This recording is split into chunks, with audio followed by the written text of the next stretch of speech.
lantas jalan. Tak zikir lagi. Habis sholat 5 waktu tak zikir lagi, langsung pergi ke bidang belakang. Tak zikir lagi, tak doa lagi. Padahal sunnah Nabi jelas. Buka di sunnah Tirmidzi, buka di Syama'il, di Adhkar karangan Imam Nawawi buka di situ apa yang disunnahkan di dalam setelah habis sholat 5 waktu.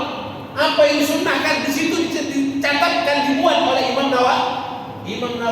Jangan Assalamualaikum terus mentasarah langsung letak makmum yang ada di langkah-langkah dan semua langsung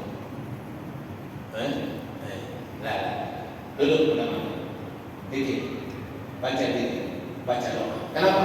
Kata Imam Syafi'i termasuk doa mustajab adalah ba'da shalawatul khams. Termasuk waktu doa mustajab adalah